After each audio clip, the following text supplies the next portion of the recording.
sorry for the wait. Y'all missed me. It's your pal Grim Reaper Absol Dark 61. And yeah, since Halloween was over weeks ago, I'm still going. This channel will still be called.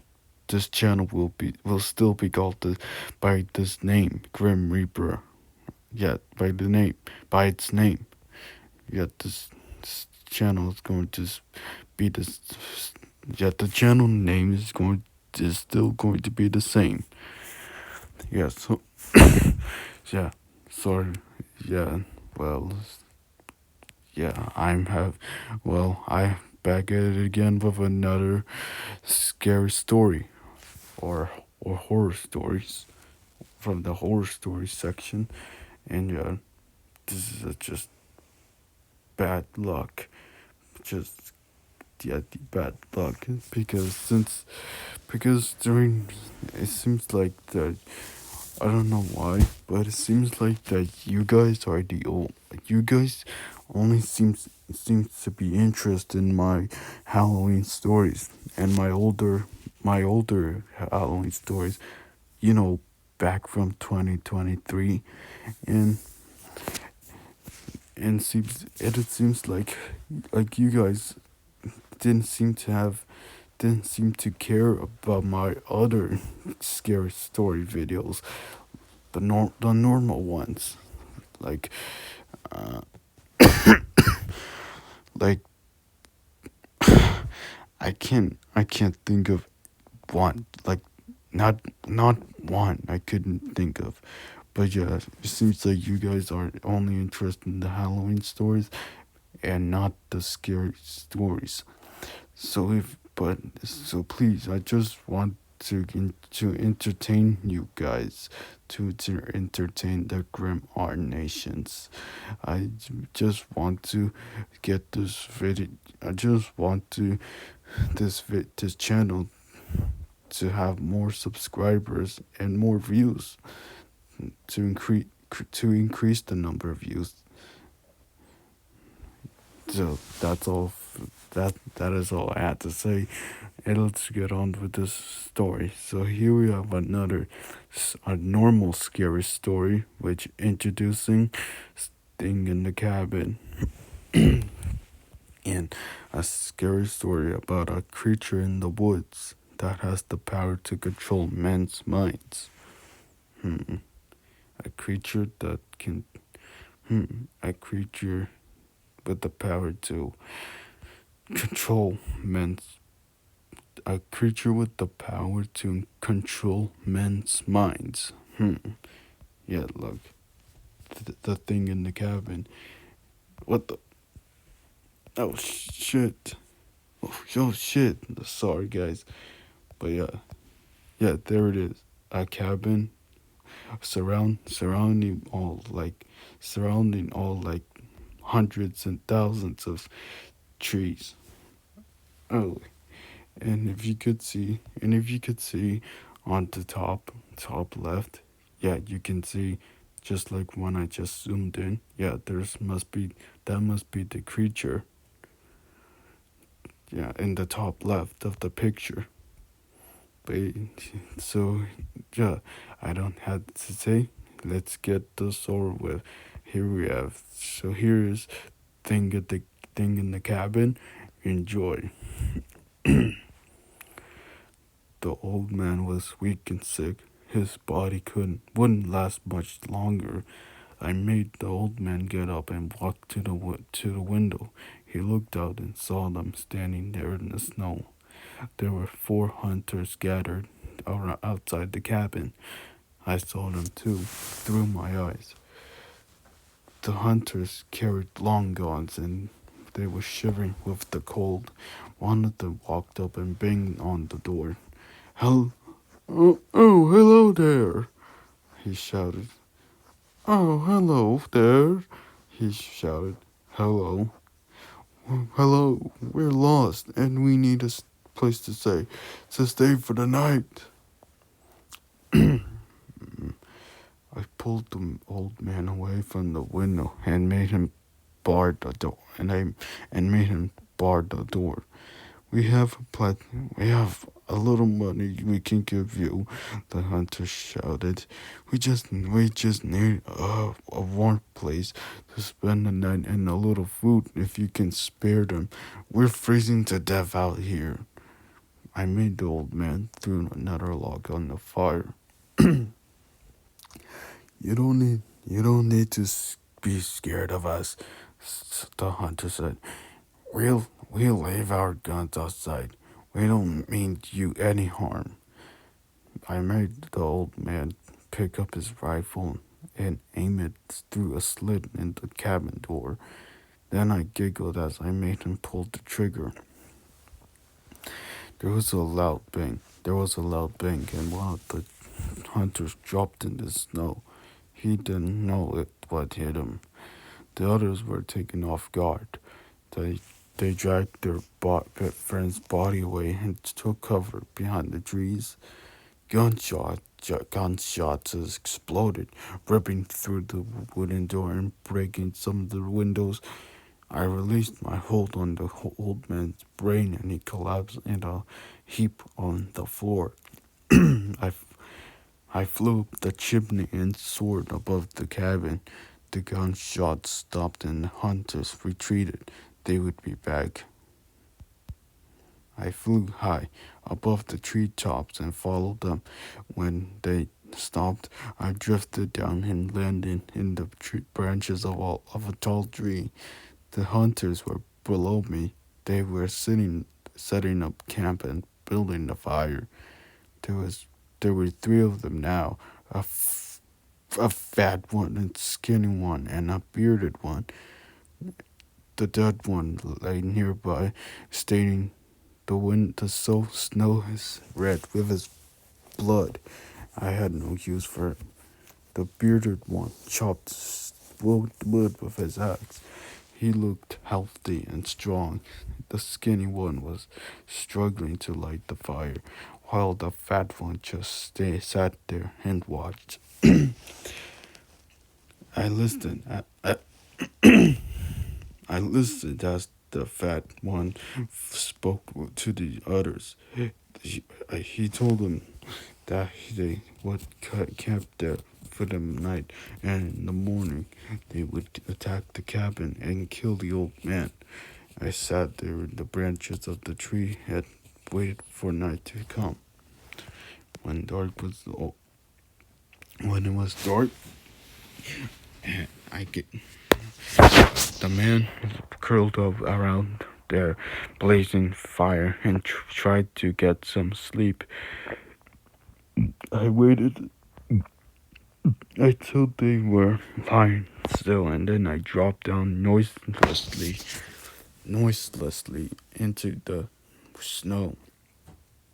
I crept towards the fat man who was wrapped up in his fur coat, snoring peacefully, slowly reaching out and took hold of the fat man's mind. I made him get up and walk over to where the dead man lay in the snow. I made him kneel down beside the corpse and take out his hunting knife. Then I made him saw through the neck of his dead friend. When he was done, I made him smear his face with blood. Then I made him pick up the severed head and carried it back to the fire. I released my hold of the fat man's mind, and that's where I left him, standing in front of the fire, smeared with blood and holding the dead man's severed head. When he looked down and saw the head, he screamed and woke the others.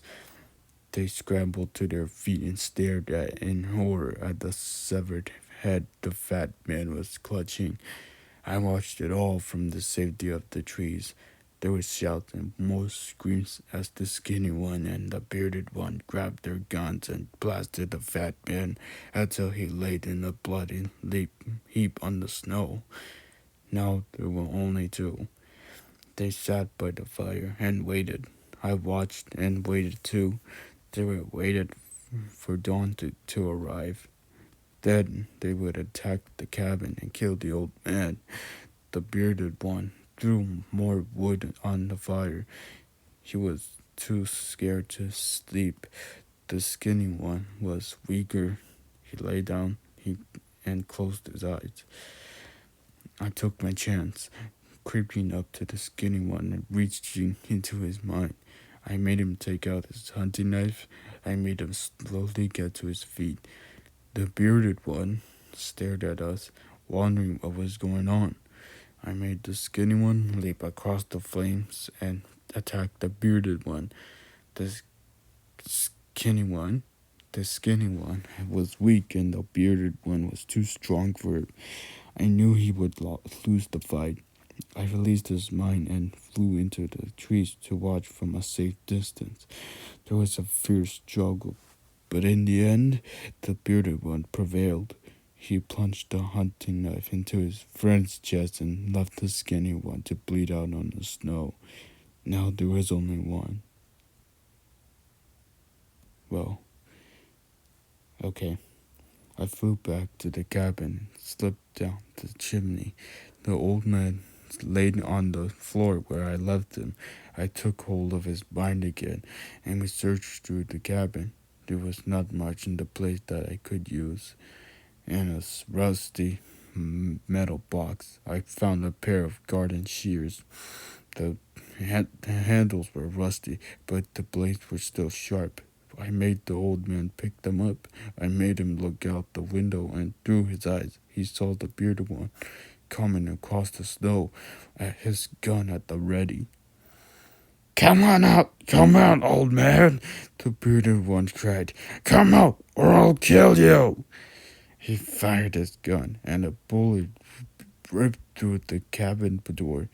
I made the old man shout, Okay, I'm coming out. I made him open the garden shears and place the blades at either side of his neck. Then I made him throw open the door and walk out into the sunlight.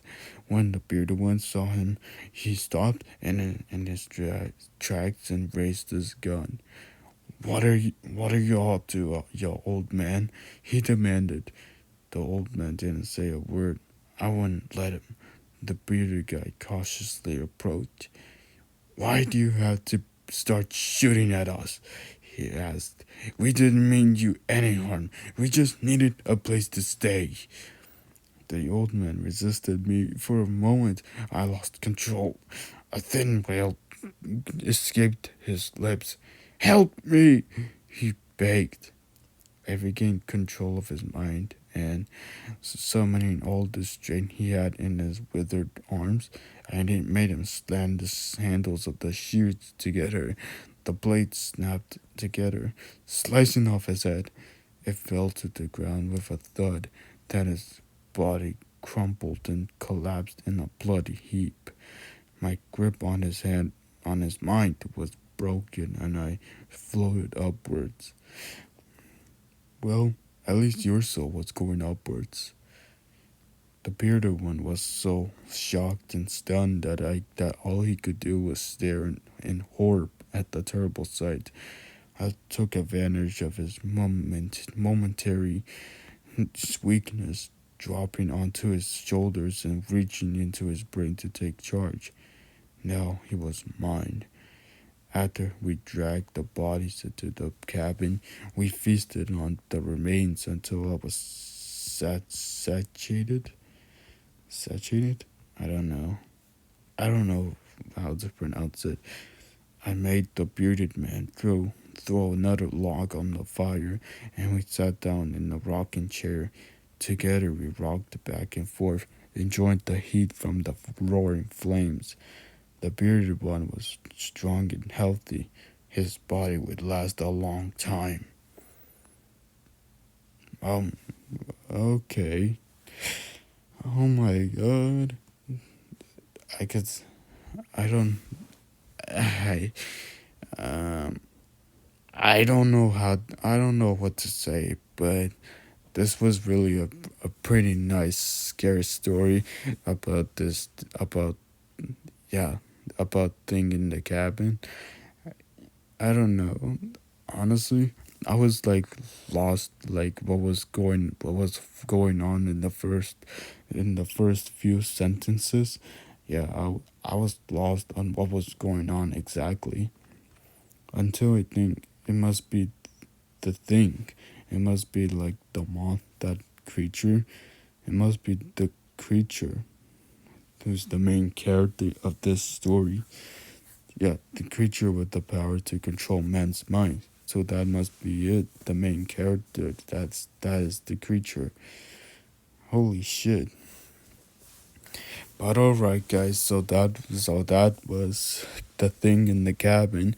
If you guys enjoyed this video, please like, comment, subscribe, and please, and just like I said before, pretty please, just at least just just take the time to watch my scary stories so that they won't be forgotten, and so that I won't have to like delete all of them and like make a video to telling you guys that I'm quitting YouTube, which I know that will never happen.